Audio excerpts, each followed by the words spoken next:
Assalamualaikum warahmatullahi wabarakatuh. Selamat pagi semua. Bagaimana kabarnya hari ini? Semoga kita selalu dalam lindungan Allah ya. Amin. Sebelum memulai pembelajaran, mari kita berdoa terlebih dahulu. Berdoa mulai.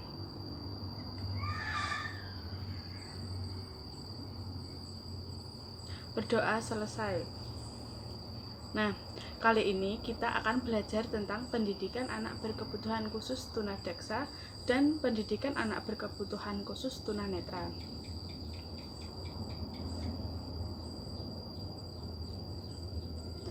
Langsung, yang pertama, kita akan membahas tentang tunadaksa terlebih dahulu.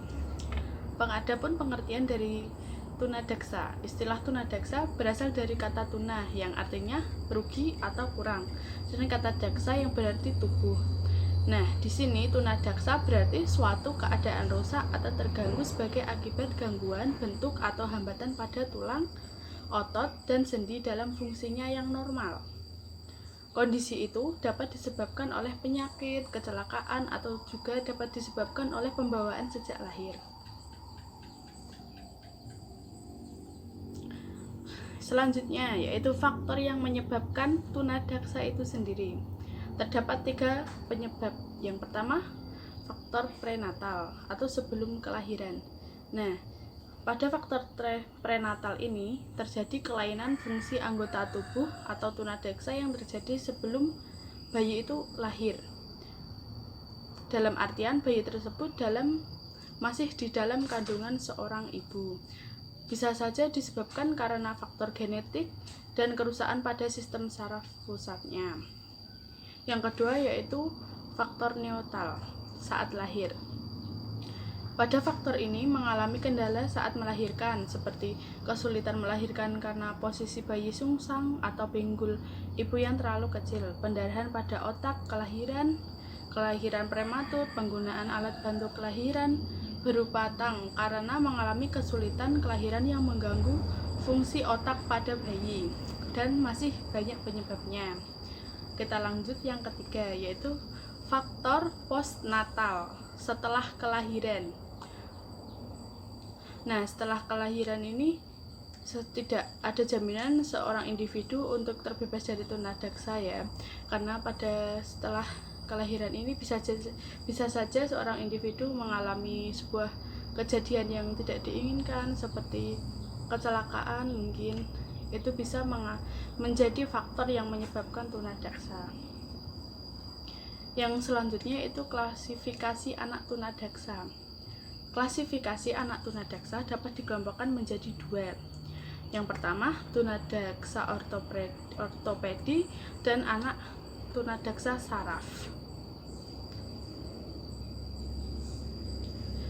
Adapun karakteristik dari tunadaksa itu sendiri ada 5. Yang pertama, karakter kognitif. Yang kedua, karakteristik inteligensi. Yang ketiga, karakteristik kepribadian. Yang keempat, karakteristik fisik. Dan yang kelima, karakteristik bahasa atau bicara. Nah, bagaimana sih untuk penanganan tunadaksa tersebut? Ada yang tahu? Penanganan tunadaksa yang pertama yaitu kita menggunakan teknik. Dalam usaha untuk memahami masalah yang dialami oleh anak tunadaksa, maka perlu kita tetapkan teknik yang sesuai untuk mempermudah proses terapi, antara lain dengan observasi, wawancara, pertemuan dengan orang tua. Yang kedua yaitu menggunakan pendekatan. Sebenarnya pendekatan yang digunakan untuk menangani anak tunadaksa sama dengan untuk menangani anak-anak yang lainnya. Namun, yang lebih cocok adalah dengan menggunakan counseling behavior. Ada 3 kelompok rehabilitasi yang perlu kita berikan kepada anak tunadaksa dalam upaya pengembalian fungsi tubuh secara optimal, yaitu yang pertama, rehabilitasi medis. Maksudnya itu apa? Pemberian pertolongan kedokteran dan bantuan alat-alat anggota tubuh tiruan atau protase ya. Alat-alat penguat anggota tubuh seperti spin dan lain-lain. Yang kedua yaitu rehabilitasi vokasional, adalah pemberian pendidikan kejuruan sebagai bekal kelak bekerja di masyarakat. Yang ketiga, rehabilitasi psikososial, adanya bantuan konseling agar mereka dapat hidup bermasyarakat secara wajar tanpa harus merasa rendah diri. Kita lanjut pada materi kedua, yaitu pendidikan anak berkebutuhan khusus tunanetra. Yang pertama, adapun pengertian dari tunanetra itu sendiri. Tunanetra berasal dari kata tuna yang berarti rusak atau rugi, dan netra yang berarti mata. Jadi, tunanetra yaitu individu yang mengalami kerusakan atau hambatan pada organ mata. Yang kedua, adapun ciri-ciri dari tunanetra. Yang pertama yaitu kurang penglihatan atau kabur. Seorang anak tunanetra tidak mampu mengenali orang pada jarak kurang lebih 6 meter. Yang kedua, kesulitan mengambil benda kecil di sekitarnya. Yang ketiga, tidak dapat menulis mengikuti garis lurus. Yang keempat, sering meraba-raba dan tersandung waktu berjalan. Yang kelima, bagian bola mata yang hitam berwarna keruh atau bersisik kering. Yang selanjutnya, tidak mampu melihat. Yang peradangan hebat pada kedua bola mata, dan mata itu bergoyang pandangannya. Adapun faktor penyebab dari ketunanetraan itu sendiri. Anak yang mengalami gangguan penglihatan memiliki faktor penyebab yang berbeda. Ada yang dari diri mereka sendiri ataupun dari luar diri mereka. Ini ada klasifikasi faktor penyebab individu mengalami tunanetra. Yang pertama ada prenatal, sebelum kelahiran. Nah, pada tahap prenatal itu sebelum anak lahir, mungkin pada masa anak di usia kandungan dan diketahui sudah mengalami ketunaan. Yang kedua, neonatal, saat kelahiran. Periode neonatal yaitu periode di mana anak dilahirkan. Beberapa faktornya yaitu anak lahir prematur atau lahir sebelum waktunya, lahir dengan bantuan alat, posisi bayi tidak normal, dan kelahiran ganda atau kesehatan bayi. Yang ketiga ada postnatal, yaitu setelah kelahiran. Kelainan pada saat postnatal yaitu kelainan yang terjadi setelah anak lahir atau saat anak di masa perkembangan.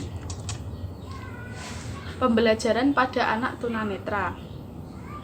Ini ada beberapa prinsip yang harus diperhatikan saat proses pembelajaran bagi anak tunanetra. Yang pertama yaitu prinsip individual. Prinsip individual yakni suatu kondisi di mana guru harus memperhatikan setiap perbedaan yang dimiliki oleh peserta didik tunanetra. Yang kedua, prinsip pengalaman penginderaan. Pengalaman penginderaan siswa tunanetra sangat penting bagi pemahaman yang akan mereka peroleh. Yang ketiga yaitu prinsip totalitas. Prinsip totalitas maksudnya pembelajaran yang diterapkan pada siswa tunanetra hendaknya menggunakan seluruh fungsi indera yang masih berfungsi dengan baik pada diri mereka. Yang keempat yaitu prinsip aktivitas mandiri. Dalam proses pembelajaran, guru dapat menjadi fasilitator dan motivator anak untuk belajar secara aktif dan mandiri. Mungkin sampai di sini materi kita pada hari ini. Cukup sekian. Apabila ada kesalahan tutur kata ataupun tingkah laku lainnya, saya mohon maaf. Wassalamualaikum warahmatullahi wabarakatuh.